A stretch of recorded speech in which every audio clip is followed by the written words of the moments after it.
Hello दोस्तों, कैसे हैं आप। उम्मीद करता हूं कि ठीक ही होंगे। स्वागत है आपका हमारे चैनल पे, जहां हम करते हैं मूवीज़ को एक्सप्लेन। आज हम आपके लिए लेके आए हैं war for the planet of the apps. बिना किसी देरी के मूवी का एक्सप्लेनेशन शुरू करते हैं। मूवी की स्टार्ट में हमें बताया जाता है कि एल-113 से बने सिमियन फ्लू को बने 15 साल हो चुके हैं जब एप्स इस दुनिया से भाग करके जंगल में चले गए और उनके साथ रहने को इंसान अब मजबूर हो चुके थे कि तभी वबा ने उन सबके ऊपर अटैक कर दिया, जिसके बाद नॉर्थ अमेरिका से एक आर्मी आई और वो एक एक करके सारे एप्स को मारना चाहती है। लेकिन सीजर अपने सभी एप्स को लेके जंगलों में कहीं छुप गया है और वो वहीं से जंग करता है। हमें देखने को मिलता है कि एक बटालियन जाती है जंगल में, जहाँ सीजर के एप्स उसको मिलते हैं। वो शुरू में बहुत सारे एप्स को मारते हैं, लेकिन उसके बाद उनके ऊपर जवाबी कार्रवाई होती है जिसमें सारे सैनिक मारे जाते हैं। एक आध सैनिक पकड़े भी जाते हैं और एक एप भी पकड़ा जाता है जिसका नाम डंकी रहता है। वो सैनिक सीजर को देख के कहता है कि तुम तो सीजर हो जो कि 2 साल पहले से गायब है। हमें लगा कि तुम मर चुके हो, पर तुम तो जिंदा हो। सीजर कहता है मैं तुम्हें मारूंगा नहीं, तुम यहाँ से चले जाओ।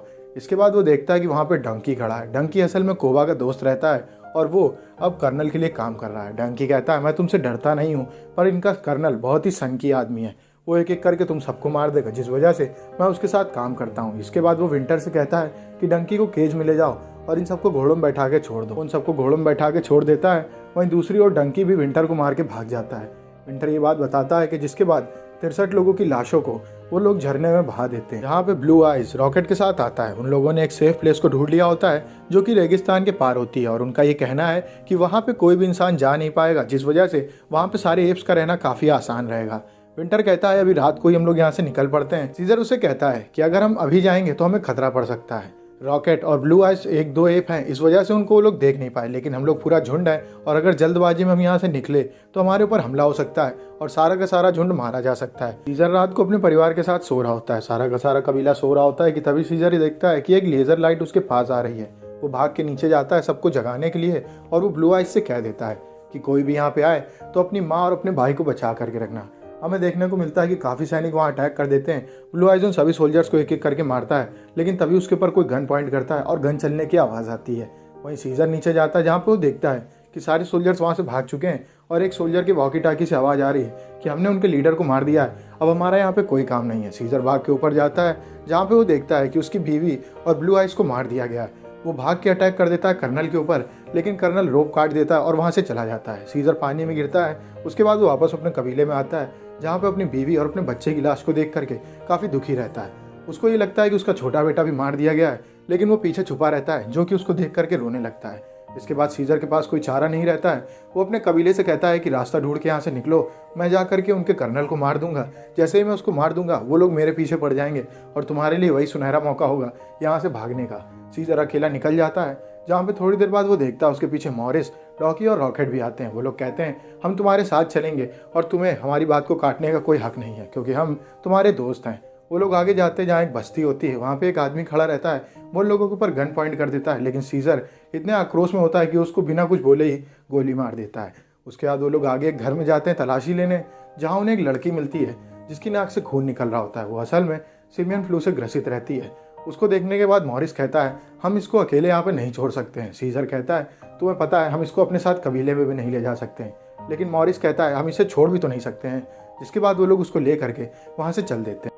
सीजर और बाकी सब रात को एक कैंप को ढूंढ निकालते हैं जहाँ पे उन्हें शक होता है कि कर्नल उसी के अंदर है। वो उस कैंप के अंदर जाते हैं जहाँ पे उन्हें देखने को मिलता है कि विंटर ने कबीले को छोड़ दिया है और एक गुलाम की तरीके अब इंसानों के लिए काम कर रहा है। उसको वो लोग पकड़ लेते हैं और उससे पूछते हैं कि तुम यहाँ पे क्या कर रहे हो। विंटर बताता है मैं काफ़ी डर गया था और डंकी की कर्नल के बारे में बात सुनने के बाद मेरी हवा निकल गई थी, जिस वजह से मैं कबीला छोड़कर यहाँ भाग आया। इन्होंने मुझसे कहा है कि तुम मेरे लिए काम करो, हम तुम्हें जिंदा छोड़ देंगे। सीजर उससे कहता है इसका मतलब तुमने सारी इन्फॉर्मेशन दी थी। वो बताता है मैंने डर के मारे ये बता दिया था कि हमारा कबीला कहाँ है और हम कहाँ जाने वाले हैं, जिसके बदले उन्होंने मुझे छोड़ दिया है। सीजर उसको बताता है कि मेरी बीवी और मेरा बच्चा मारे गए। विंटर काफ़ी डर जाता है। वो टेंट के बाहर एक आदमी को खड़ा देख के चिल्लाने की कोशिश करता है। वो लोग उसका मुंह पकड़ लेते हैं और दम घुटने की वजह से विंटर की मौत हो जाती है। रात को वो लोग टेंट के बाहर सो रहे होते हैं कि तभी सीजर को सपना आता है जिसमें कोबा उससे आकर के कहता है कि एक एप को नहीं मारता है। सीजर काफ़ी डर जाता है और उसकी आँख खुलती है।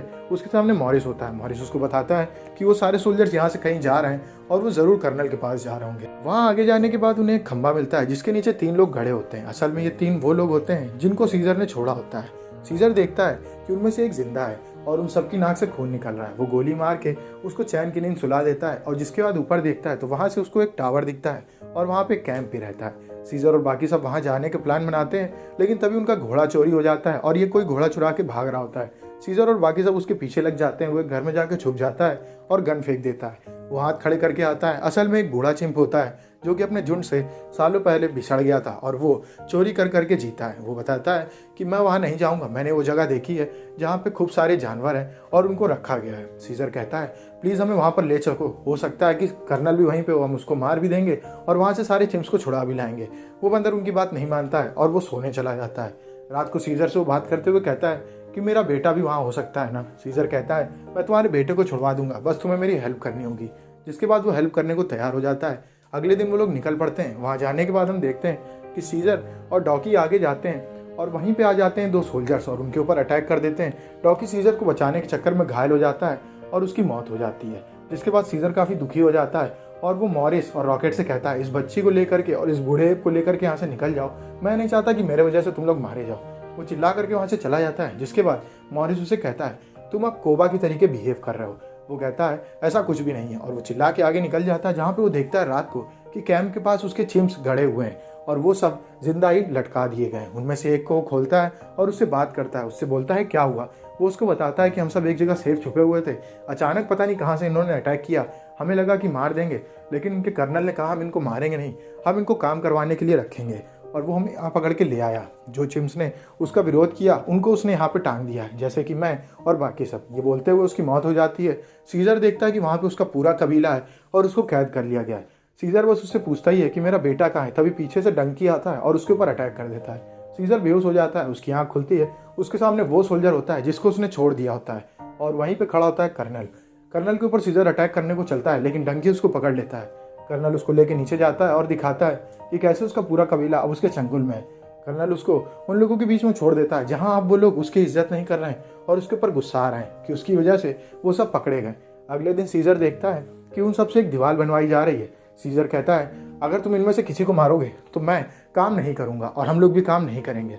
वो एक चिम्प को मार रहे होते हैं क्योंकि उससे गलती हो गई होती है, लेकिन कर्नल आके उस चिम्प को गोली मार देता है और उसकी मौत हो जाती है। जिसके बाद सीजर उस गन के आगे अपना सर लगा देता है और ये ठान लेता है कि वो उसको कर्नल गोली मार दे और वो मर जाए। लेकिन तभी उसकी दोस्त उठ जाती है और वो पत्थर को उठा लेती है और कहती है कि हम सब लोग काम करेंगे, और वो काम करने में लग जाते हैं सीजर को बचाने के लिए। जिसके बाद सीजर कहता है हमें तुम्हें खाना देना ही होगा। कर्नल उसकी बात को नहीं मानता है और वहाँ से चला जाता है। वहीं मॉरिस और रॉकेट देख लेते हैं कि सीजर को उन लोगों ने पकड़ लिया है और सीजर को उस कर्नल ने बताया होता है कि हमारे ऊपर हमला होने वाला है और यहाँ पे कई हथियारों का गोदाम है, अगर वो मुझे मिल जाए तो अपनी सेना को लेकर मैं वहीं छुप जाऊं। लेकिन मॉरिस और रॉकेट को वो गोदाम मिल जाता है जो कि बंकर के बाहर ही रहता है। वो उस गोदाम से रास्ता ढूंढ निकालने की कोशिश करते हैं जहां से वो सारे चिम्प्स और बच्चों को अलग कर लें। सीजर देखता है कि उसके बच्चे को और बाकी सारे छोटे चिम्प्स को एक अलग केज में रखा गया है और एडल्ट्स को अलग केज में रखा गया है। रात को सीजर को वो लोग लेके जाते हैं कर्नल के पास, जहाँ सीजर कहता है कि तुम्हें मेरे लोगों के लिए खाना प्रोवाइड कराना होगा, अगर उनको खाना नहीं मिलेगा तो वो काम कैसे करेंगे। जिसके बाद कर्नल उससे कहता है तुम्हें पता होना चाहिए तुम्हारी वजह से इंसानियत खतरे में, तुम्हारा ये दिन ब दिन तेज होना इंसानों के लिए खतरा बन सकता है। मैं इस बात को जानता था, तुम्हारी वजह से एक वायरस फैला जो कि मेरे बेटे को ले गया। मैंने अपने बेटे को अपने हाथों से गोली मारा, जिसके बाद मुझे काफ़ी दुख हुआ, पर मैं ये जानता था कि इंसानियत के भले के लिए यही सही है। कर्नल उसको ये बात बताता है कि तुम एक अकेले ऐसे जिम्मेदार आदमी हो जिसकी वजह से इंसानियत आज खतरे में। सीजर उसके ऊपर अटैक करने की कोशिश करता है। डंकी उसको पकड़ लेता है। वो सीजर से कहता है देखा, अब भी तुम अपने बारे में सोच रहे हो, अगर तुम मुझे मार देते तो मेरे सारे सैनिक तुम्हारे पूरे कबीले को मार देते। जिसके बाद सीजर शांत हो जाता है। इसके बाद अगले दिन हम देखते हैं कि उन सबको खाना मिलता है और सीजर को भी लगता है कि डंकी उसे खाना देने आया है, लेकिन डंकी उसके ऊपर पानी डाल देता है। और उसके बाद कर्नल कहता है अगर ये अगले दिन तक जिंदा बचे तो ठीक, वरना इसको कल गोली मार। वहीं दूसरी ओर मॉरिस और रॉकेट मिलकर के गड्ढा खोद लेते हैं और वो दो जगह गड्ढा खोदने का ट्राई करते हैं, जहाँ से एक जगह से वो छोटे चिम्प्स को निकाल लें और दूसरी जगह से एडल्ट्स को निकाल लें। लेकिन दूसरी ओर सीजर का दम धीमे धीमे दब रहा होता है क्योंकि वो भूखा होता है और काफ़ी घायल और कमज़ोर हो गया होता है। उसको पहुँचाने के लिए वहाँ पे वो लड़की आ जाती है। वो घुस जाती है उस जगह पे जहाँ पे सीजर एक केज में होता है। वो उसको पानी देती है और उसको जरा सा गेहूँ देती है जो कि सारे चिम्प्स ने उसके लिए बचाया होता है। ये देख के सीजर को काफ़ी खुशी होती है कि अभी भी उसके लोग उसे प्यार करते हैं। वो उस गेहूं को खाता है और उसके पास बच्ची अपना टेडी रख देती है कि तभी वहाँ पे कर्नल आ जाता है। वो बच्ची वहाँ से भाग जाती है। रॉकेट उसको बचाने के लिए अंदर घुस जाता है और वो लड़ाई करने लगता है डंकी से।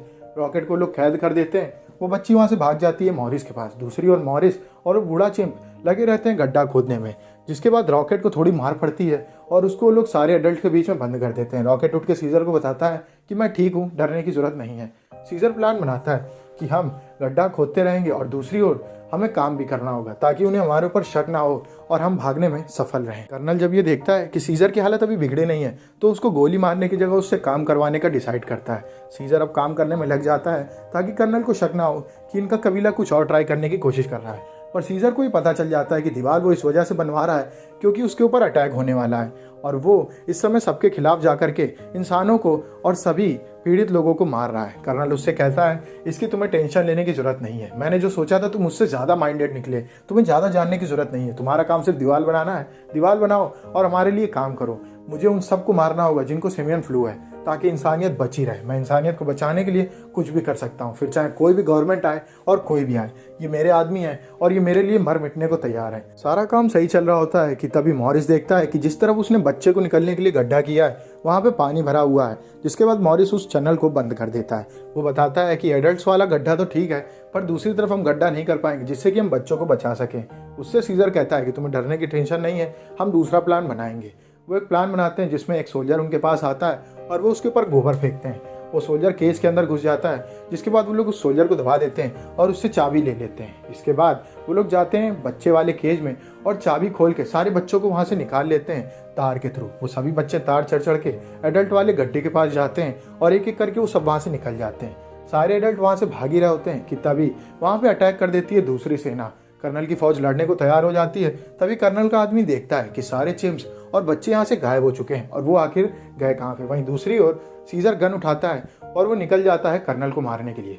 वो ऊपर जाता है कर्नल को मारने, जहाँ पे वो देखता है कि कर्नल के पास उस बच्ची का गुड्डा रहता है और उस बच्ची को ओवियन वायरस रहता है, जिस वजह से वो वायरस अब कर्नल के अंदर भी जा चुका है और कर्नल अब बोल नहीं पा रहा, उसकी नाक से खून निकल रहा है। सीजर उसको गोली मारने की कोशिश करता है लेकिन वो उसको गोली मारने की बजाय वहाँ से चला जाता है। वो कर्नल गोली उठा के अपने आप को मार लेता है। वहीं दूसरी ओर कर्नल की सेना उस सेना को मारने में लगी रहती है और उनके लगभग सभी हेलीकॉप्टर्स को गिरा मारती है। सामने से खूब बड़ी सेना आ रही होती है कि तभी वो लोग देखते हैं कि सारे चिम्स यहाँ से भाग रहे हैं। वो उन सबके ऊपर गोली चलाने लगते हैं। सीजर देख लेता है कि उसका पूरा कबीला फंस गया है। वो निकलता है बॉम्ब लेकर के टैंक के ऊपर फेंकने को ताकि उससे दीवार टूट जाए और सभी सोल्जर मारे जाएं और उसके सारे चिम्स वहाँ से बच के भाग जाएं।